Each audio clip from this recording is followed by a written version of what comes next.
বনি ইসরাইল যুগের নবী হযরত মুসা আলাইহিস সালাতু ওয়াস সালামের উম্মতের মধ্য থেকে একটা দুষ্টু ছেলে ছিল। এক এলাকার মধ্যে তিনি বসবাস করতেন। এত পরিমাণ দুষ্টু তিনি ছিলেন, উশৃঙ্খল তিনি ছিলেন। এলাকার মানুষেরা যখন তাকে বললেন, ও যুবক তুমি সোজা হয়ে যাও, তা না হলে কিন্তু এলাকার মানুষেরা তোমাকে খুব শক্ত হাতে প্রতিহত করবে। যুবক শান্ত হয় না, একটার পর একটা অকারেন্স করে যাচ্ছে। এক সময় সমস্ত মুরব্বীরা একত্রিত হয়ে একটা সিদ্ধান্তে আসলেন, যদি এই যুবকের কোনো কিছু হয়ে যায়, যদি সে মৃত্যুবরণ করে, তাহলে তার কোনো জানাজা হবে না, তাকে দাফন করা হবে না, তাকে এমন একটা সম্মাননা করা হবে যাতে করে তাকে দেখে গোটা এলাকার যত যুবক ছেলেরা আছে, দুষ্টু ছেলেরা আছে, সবাই তার লাশটা দেখে শিক্ষা গ্রহণ করে। কিছুদিন পরে তো এমন হয়ে গেল, ওই যুবকের মৃত্যু হয়ে গেল। ঠিক যেই কথা সেই কাজ। যুবককে ধরে নিয়ে এলাকার মুরব্বীদের কথায় ডাস্টবিনের মধ্যে তার লাশটা ফেলে দেওয়া হলো। হযরত মুসা আলাইহিস সালাতু ওয়াস সালাম গভীর রজনীতে ঘরের মধ্যে ঘুমিয়ে আছেন। এমন সময় মহান আল্লাহ পাক রব্বুল আলামিনের পক্ষ থেকে গায়েবীভাবে জানা হলো, ও মুসা, ও জমানার পয়গম্বর, অমুক জায়গার মধ্যে, অমুক দেশের মধ্যে ওই ডাস্টবিনের মধ্যে একটা যুবকের লাশ পড়ে আছে, যাও তুমি যাও, ওয়াদাফিনহু ওয়াকাফিনহু, ওই ছেলেটাকে নিয়ে, যুবকটাকে নিয়ে তুমি দাফন দাও, কাফন দাও, এরপরে তাকে সম্মাননা দাও। হযরত মুসা আলাইহিস সালাতু ওয়াস সালাম আল্লাহ পাক রব্বুল আলামিনের হুকুম মানার জন্য সেই জায়গায় চলে গেলেন। যুবকের দাফন করলেন, কাফন দিলেন, কবরস্থ করলেন। এরপরে এলাকার মধ্যে খোঁজ খবর নিলেন। আসলে যুবকটা, সমস্ত মানুষের কাছ থেকে রিপোর্ট আসলো সে তো একটা উশৃঙ্খল যুবক, অথচ মুসা আলাইহিস সালাতু ওয়াস সালাম কোনো হিকমত বুঝতে পারলেন না। আবার বুঝলেন, নিজ গৃহের মধ্যে এসে গভীর রজনীতে মহান আল্লাহ রব্বুল আলামিনের কাছে প্রশ্ন করলেন, রব্বুল আলামিন কিছুই বুঝলাম না। এলাকার মধ্যে যখন যুবক সম্পর্কে জানতে চাইলাম, সমস্ত মানুষ তার বিষয়ে খারাপ রিপোর্ট দিল, অথচ তুমি তার সম্মান জমানার পয়গম্বর মুসার ধারা তুমি করিয়েছো, কারণটা কি আমাকে একটু খুলে বলো। আল্লাহ রব্বুল আলামিন সঙ্গে সঙ্গে হযরত মুসা আলাইহিস সালাতু ওয়াস সালামকে জানিয়ে দিলেন, মুসা রে, যখন গভীর রজনী হয়, সারাদিন এই যুবক উশৃঙ্খল কাজ করে, ঠিক আছে, 2 রাকাত নামাজ আদায় করে, ওযু করে, 2 রাকাত নামাজ আদায় করে আমি আল্লাহ রব্বুল আলামিনের দরবারে সমস্ত পাপ কাজের জন্য ক্ষমা চায়। এরপরে সে তাওরাত কিতাবটা হাতের মধ্যে নেয়, তাওরাতের কিতাবটা হাতে নিয়ে তাওরাত কিতাব তিলাওয়াত করতে থাকে। আর যেই যেই জায়গার মধ্যে আমার প্রাণের নবী, বিশ্ব নবী, আমার বন্ধু মুহাম্মদুর রাসূলুল্লাহ সাল্লাল্লাহু আলাইহি ওয়াসাল্লামের নামটা দেখে ওই জায়গার মধ্যে সে চুমা দেওয়া আরম্ভ করে। আমি তার কিছুই পছন্দ করি নাই। তার এই যে বিষয়টা, আমার বন্ধু মুহাম্মদুর রাসূলুল্লাহ সাল্লাল্লাহু আলাইহি ওয়াসাল্লামকে সে এত ভালোবাসে, এত চুমা দেয়, আমি এই জিনিসটা পছন্দ করে তোমার ধারা তার জন্য এই কাজটা করিয়েছি। জোরে কোন সুবহানাল্লাহ। সম্মান আল্লাহ পাক রব্বুল আলামিন দেন। নবীজি সাল্লাল্লাহু আলাইহি ওয়াসাল্লামকে ভালোবাসতে দুনিয়া এবং আখিরাত কামিয়াব হয়ে যাবে। কথা বলেন ঠিক কিনা? আমার বন্ধুগণ, কোরআনুল কারীম থেকে আমি আপনাদের সামনে খণ্ড খণ্ড 2টি আয়াতে কারিমা তিলাওয়াত করেছি। আল্লাহ পাক রব্বুল আলামিন বলছেন, ওয়া রাফা'না লাকা যিকরাক, সূরা তাকাসুরের 4 নম্বর আয়াত এটি। সূরা আলাম নাশরাহ এর 4 নম্বর আয়াত। আল্লাহ পাক রব্বুল আলামিন বলছেন, নবী হে, আপনার সম্মান তো এমন, এত উঁচু, এত উঁচু, আমি আল্লাহ পাক রব্বুল আলামিন আপনার সম্মানকে সমুন্নত করেছি। চিল্লা পড়েন সুবহানাল্লাহ। কেমন? এই আয়াতে কালিমার তাফসীর করতে গিয়ে আল্লামা জালালউদ্দিন সৈয়দী রাহমাতুল্লাহি আলাইহি তার জগৎ বিখ্যাত তাফসীরে জালালাইনের মধ্যে লিখেছেন, ওয়া রাফা'না লাকা যিকরাক আই আন তুযকিরা মা যিকরি রাসূলুল্লাহ সাল্লাল্লাহু আলাইহি ওয়াসাল্লাম ফিল আযানি ওয়াল ইকামাতি ওয়াত তাশাহুদি ওয়াল খুতবাতি ওয়া গায়রিহা। চিল্লায়া পড়েন সুবহানাল্লাহ। আল্লাহ পাক রব্বুল আলামিন এই আয়াতের মধ্যে বলেছেন,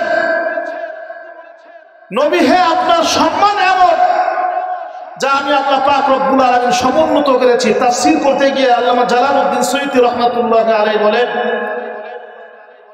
রাসূল করিম সাল্লাল্লাহু আলাইহি ওয়াসাল্লামের সম্মান এমন যা গোটা বিশ্ব জগতের মধ্যে যেখানে আল্লাহ পাক রব্বুল আলামিনের নাম, সেই জায়গায় আল্লাহ পাক রব্বুল আলামিন তার নবীর নামকে রেখেছেন। এটাই তো বড় সম্মান। চিল্লা বলেন ঠিক কিনা?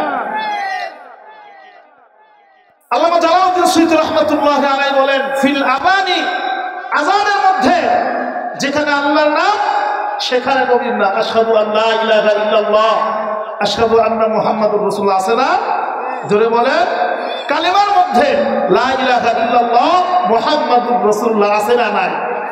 আমার বন্ধুগণ, জালালউদ্দিন সুয়ুতী রাহমাতুল্লাহি আলাইহি বলেন, ফিল আযানি ওয়াল ইকামাতি, ইকামাতের মধ্যে, ওয়াত তাশাহুদি, তাশাহুদের মধ্যে, সব জায়গার মধ্যে যেখানে আল্লাহ পাক রব্বুল আলামিনের নাম, সেই জায়গায় রাসূল করিম সাল্লাল্লাহু আলাইহি ওয়াসাল্লামের নাম আল্লাহ পাক রব্বুল আলামিন সমুন্নত করেছেন। আওয়াজ করে বলেন সুবহানাল্লাহ। অন্য একটি আয়াতে কারিমার মধ্যে আল্লাহ পাক রব্বুল আলামিন বলেন, ওয়া ইন্নাকা লাআলা খুলুকিন আযীম। আল্লাহ পাক রব্বুল আলামিন বলছেন, নবীর সম্মান এমন, এত সম্মান নবীর আল্লাহ পাক রব্বুল আলামিন এই জগতের মধ্যে দিয়েছেন যেখানে পরিমাপ করার মতো কোনো যন্ত্র এই পৃথিবীর মধ্যে না। আওয়াজ করে বলেন সুবহানাল্লাহ। কার সম্মান?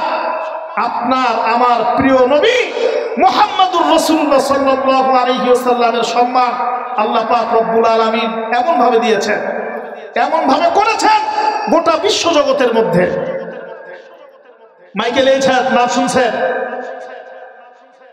জগৎ বিখ্যাত একজন লেখক, একটা বিজ্ঞানী। এই লেখক তিনি একটি বই লিখবেন, 100 মনীষীর জীবনী, দা 100 নামক একটি বই লিখবেন। 100 মনীষীর জীবনী লিখতে গিয়ে তিনি ছিলেন খ্রিস্টান ধর্মের একজন মানুষ। এই পোপ একটি বই রচনা করতে গিয়ে 100 মনীষীর জীবনী সামনে এনেছেন।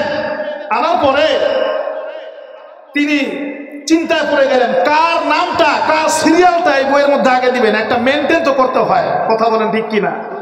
আমার বন্ধুগণ, মাইকেল এইচার্ড তিনি চিন্তা করলেন, বিশ্ব জগতের মধ্যে যত ধর্মাবলম্বী আছে সমস্ত ধর্ম নিয়ে আমি গবেষণা করব, তাদের ধর্মগুরুদেরকে থেকে বেছে বেছে 100 মনীষীর জীবনী আমি বাছাই করব। সেখান থেকে যার জীবনীটা, যার জীবনটা সবচাইতে সুন্দর হবে তার নামটা আমি সিরিয়ালে আগে দিব। অথচ তিনি ছিলেন একজন খ্রিস্টান ধর্মের মানুষ।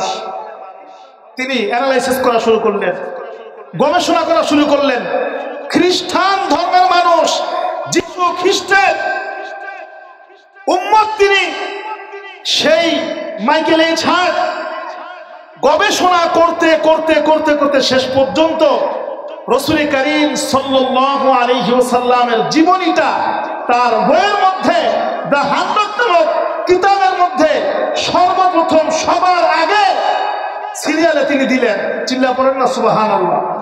এই বই যখন বাইন্ডিং হয়ে গেল, বাজারজাত হয়ে গেল, সারা বিশ্বের খ্রিস্টানের হাতের মধ্যে যখন এই বই পৌঁছলো, মানুষের হাতে যখন বই পৌঁছলো, সারা বিশ্বের খ্রিস্টানেরা, জাতি ভাইয়েরা ক্ষিপ্ত হয়ে গেল। মাইকেল এইচার্ড কাজটা করলো, মুসলিম ধর্মের মুহাম্মাদের নামটা সে সিরিয়াল আগে দিল। কথা হইল নাকি? যখন প্রশ্ন করা হলো, ও মাইকেল এইচার্ড, তুমি কি দেখে ওই যে মুসলমান ধর্মের মুহাম্মদ, তার নামটা তো তুমি সবার আগে দিলা, সিরিয়াল মেনটেন করলা, তুমি তো আমাদের ধর্মের যিশু খ্রিস্টের অপমান করলা। জোরে কন্যা নাউজুবিল্লাহ। কিভাবে তুমি করলা? তেলে বেগুনে জ্বলে উঠেছে। মাইকেল এইচার্ডকে প্রশ্ন করা হলো, কি দেখে করলা তুমি? আমার প্রাণের ভাইয়েরা, যখন মাইকেল এইচার্ডের কাছে এই প্রশ্ন করা হলো, মাইকেল এইচার্ড গোটা বিশ্ব জগতের সমস্ত খ্রিস্টান ধর্মের মানুষের সামনে তিনি প্রশ্নের জবাব দিতে লাগলেন আর বলতে লাগলেন, গোটা বিশ্ব জগতের মধ্যে যত ধর্মাবলম্বী আছে, যত ধর্ম আছে, সমস্ত ধর্মের ধর্মগুরুদেরকে তাদের জীবনীগুলিকে আমি সংগ্রহ করেছি। সংগ্রহ করে এরপরে পরীক্ষা নিরীক্ষা করেছি, অ্যানালাইসিস করেছি, গবেষণা করেছি। গবেষণা করতে করতে আমার কাছে মনে হয়, আমি মাইকেল এইচ হার্টের কাছে মনে হয় মুসলমান ধর্মের মুহাম্মাদুর রাসূলুল্লাহ সাল্লাল্লাহু আলাইহি ওয়াসাল্লামের জীবনীটাই সর্বশ্রেষ্ঠ। জোরে জোরে আওয়াজ করে বলেন সুবহানাল্লাহ। মাইকেল এইচ হার্ট বলেন, যখন সেই জীবনীটা আমি পড়ি, আমার হাতের মধ্যে একটা কলম থাকে। তোমরা বিশ্বাস করবে কিনা আমি জানি না, যখন সেই জায়গায় আমি এক লাইন শব্দ শব্দ করে যখন পড়ি, আমার কলমের একটা ফোঁটা পর্যন্ত মুহাম্মাদুর রাসূলুল্লাহ সাল্লাল্লাহু আলাইহি ওয়াসাল্লামের জীবনীতে আমি বসাতে পারি নাই। এত সুন্দর জীবনী, সে যেই ধর্মেরই হোক না কেন। আমি আমার যিশু খ্রিস্টের জীবনীটা আগে দেই নাই। আমার কাছে মনে হয়েছে মুসলমান ধর্মের মুহাম্মাদুর রাসূলুল্লাহ মরুদুলাল মুহাম্মাদুর রাসূলুল্লাহ সাল্লাল্লাহু আলাইহি ওয়াসাল্লামের জীবনীটা সর্বশ্রেষ্ঠ, তার আদর্শটাই সর্বশ্রেষ্ঠ। এই জন্য আমি মাইকেল এইচ হার্ট আমার বইয়ের মধ্যে সর্বপ্রথম মুহাম্মদ সাল্লাল্লাহু আলাইহি ওয়াসাল্লামের জীবনীটা দিয়ে দিয়েছি। জোরে কোন সুবহানাল্লাহ। আমার ভাইরা, মহান আল্লাহ রাব্বুল আলামিন বলেন, ওয়া ইন্নাকা লাআলা খুলুকিন আযীম। নবীর সম্মান এমন, এই নবীর সম্মান এমন, মুহাম্মাদুর রাসূলুল্লাহ সাল্লাল্লাহু আলাইহি ওয়াসাল্লামের সম্মান এমন, এত মর্যাদা আল্লাহ পাক রব্বুল আলামিন এই সৃষ্টি জগতের মধ্যে রাসূল করিম সাল্লাল্লাহু আলাইহি ওয়াসাল্লামকে সৃষ্টি করে দিয়েছেন, যা মাপার মতো যন্ত্র এই পৃথিবীর মধ্যে আল্লাহ পাক রব্বুল আলামিন রাখেন না। আওয়াজ করে বলেন সুবহানাল্লাহ। এটা তো একটা সম্মান। এই নবীকে যদি কেউ মুহাব্বত করে, তার সম্মান আছে না? জোরে বলেন, আছে কিনা? কোরআনুল কারীমের মধ্যে আল্লাহ পাক বলছেন, কুল ইন কুনতুম তুহিব্বুনাল্লাহ ফাত্তাবিউনি ইউহিব্বুকুমুল্লাহ ওয়া ইয়াগফির লাকুম যুনুবাকুম ওয়াল্লাহু গফুরুর রহিম। আওয়াজ করে বলেন সুবহানাল্লাহ। আমার বন্ধুগণ, যে নবীকে ভালোবাসবে, নবীর আদর্শ ভালোবাসবে, নবীর আদর্শ লালন পালন করবে, আল্লাহ পাক রব্বুল আলামিন তার যত প্রকার গুনাহ আছে আল্লাহ পাক রব্বুল আলামিন মাফ করে দিবেন। আওয়াজ করে বলেন সুবহানাল্লাহ। বনি ইসরাইল যুগে নবী হযরত মুসা আলাইহিস সালাতু ওয়াস সালামের উম্মতের মধ্য থেকে একটা দুষ্টু ছেলে ছিল। এক এলাকার মধ্যে তিনি বসবাস করতেন। এত পরিমাণ দুষ্টু তিনি ছিলেন, উচ্ছৃঙ্খল তিনি ছিলেন। এলাকার মানুষেরা যখন তাকে বললেন, ও যুবক, তুমি সোজা হয়ে যাও, তা না হলে কিন্তু এলাকার মানুষেরা তোমাকে খুব শক্ত হাতে প্রতিহত করবে।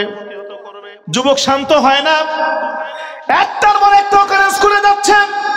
এক সময় সমস্ত মুরব্বীরা একত্রিত হয়ে একটা সিদ্ধান্তে আসলেন, যদি এই যুবকের কোনো কিছু হয়ে যায়, যদি সে মৃত্যুবরণ করে, তাহলে তার কোনো জানাজা হবে না, তাকে দাফন করা হবে না, তাকে এমন একটা সম্মাননা করা হবে যাতে করে তাকে দেখে গোটা এলাকার যত যুবক ছেলেরা আছে, দুষ্টু ছেলেরা আছে, সবাই তার লাশটা দেখে শিক্ষা গ্রহণ করে। কিছুদিন পরে তো এমন হয়ে গেল, ওই যুবকের মৃত্যু হয়ে গেল। ঠিক যেই কথা সেই কাজ। যুবককে ধরে নিয়ে এলাকার মুরব্বীদের কথায় ডাস্টবিনের মধ্যে তার লাশটা ফেলে দেওয়া হলো। হযরত মুসা আলাইহিস সালাতু ওয়াস সালাম গভীর রজনীতে ঘরের মধ্যে ঘুমিয়ে আছেন। এমন সময় মহান আল্লাহ পাক রব্বুল আলামিনের পক্ষ থেকে গায়েবীভাবে জানা হলো, ও মুসা, ও জমানার পয়গম্বর, অমুক জায়গার মধ্যে, অমুক দেশের মধ্যে ওই ডাস্টবিনের মধ্যে একটা যুবকের লাশ পড়ে আছে, যাও, তুমি যাও, ওয়াদাফিনহু ওয়াকাফিনহু, ওই ছেলেটাকে নিয়ে, যুবকটাকে নিয়ে তুমি দাফন দাও, কাফন দাও, এরপরে তাকে সম্মাননা দাও। হযরত মুসা আলাইহিস সালাতু ওয়াস সালাম আল্লাহ পাক রব্বুল আলামিনের হুকুম মানার জন্য সেই জায়গায় চলে গেলেন। যুবকের দাফন করলেন, কাফন দিলেন, কবরস্থ করলেন। এরপরে এলাকার মধ্যে খোঁজ খবর নিলেন। আসলে যুবকটা সমস্ত মানুষের কাছ থেকে রিপোর্ট আসলো সে তো একটা উশৃঙ্খল যুবক, অথচ মুসা আলাইহিস সালাতু ওয়াস সালাম কোনো হিকমত বুঝতে পারলেন না। আবার বুঝলেন, নিজ গৃহের মধ্যে এসে গভীর রজনীতে মহান আল্লাহ রব্বুল আলামিনের কাছে প্রশ্ন করলেন, রব্বুল আলামিন কিছুই বুঝলাম না। এলাকার মধ্যে যখন যুবক সম্পর্কে জানতে চাইলাম, সমস্ত মানুষ তার বিষয়ে খারাপ রিপোর্ট দিল, অথচ তুমি তার সম্মান জমানার পয়গম্বর মুসার ধারা তুমি করিয়েছো, কারণটা কি আমাকে একটু খুলে বলো। আল্লাহ রব্বুল আলামিন সঙ্গে সঙ্গে হযরতে মুসা আলাইহিস সালাতু ওয়াস সালামকে জানিয়ে দিলেন, মুসা রে, যখন গভীর রজনী হয় সারাদিন এই যুবক উশৃঙ্খল কাজ করে, ঠিক আছে, 2 রাকাত নামাজ আদায় করে, ওযু করে 2 রাকাত নামাজ আদায় করে আমি আল্লাহ রব্বুল আলামিনের দরবারে সমস্ত পাপ কাজের জন্য ক্ষমা চায়। এরপরে সে তাওরাত কিতাবটা হাতের মধ্যে নেয়, তাওরাতের কিতাবটা হাতে নিয়ে তাওরাত কিতাব তিলাওয়াত করতে থাকে। আর যেই যেই জায়গার মধ্যে আমার প্রাণের নবী বিশ্ব নবী আমার বন্ধু মুহাম্মদুর রাসূলুল্লাহ সাল্লাল্লাহু আলাইহি ওয়াসাল্লামের নামটা দেখে ওই জায়গার মধ্যে সে চুমা দেওয়া আরম্ভ করে। আমি তার কিছুই পছন্দ করি নাই, তার এই যে বিষয়টা আমার বন্ধু মুহাম্মদুর রাসূলুল্লাহ সাল্লাল্লাহু আলাইহি ওয়াসাল্লামকে সে এত ভালোবাসে, এত চুমা দেয়, আমি এই জিনিসটা পছন্দ করে তোমার ধারা তার জন্য এই কাজটা করিয়েছি। জোরে কোন সুবহানাল্লাহ। সম্মান আল্লাহ পাক রব্বুল আলামিন দেন। নবীজি সাল্লাল্লাহু আলাইহি ওয়াসাল্লামকে ভালোবাসতে দুনিয়া এবং আখিরাত কামিয়াব হয়ে যাবে। কথা বলেন ঠিক কিনা? আল্লাহ পাক রব্বুল আলামিন এই উম্মতকে, গোটা বিশ্বজগতের সমস্ত মুসলমানকে বোঝার জন্য তৌফিক দান করেন। আমিন। ওয়া আখির দাওয়ানা আলহামদুলিল্লাহি রাব্বিল আলামিন। আসসালামু আলাইকুম ওয়া রাহমাতুল্লাহি ওয়া বারাকাতুহু। ঢাকা মাহফিল, সুস্থ সমাজ গড়ার বিপ্লবী চেতনায়।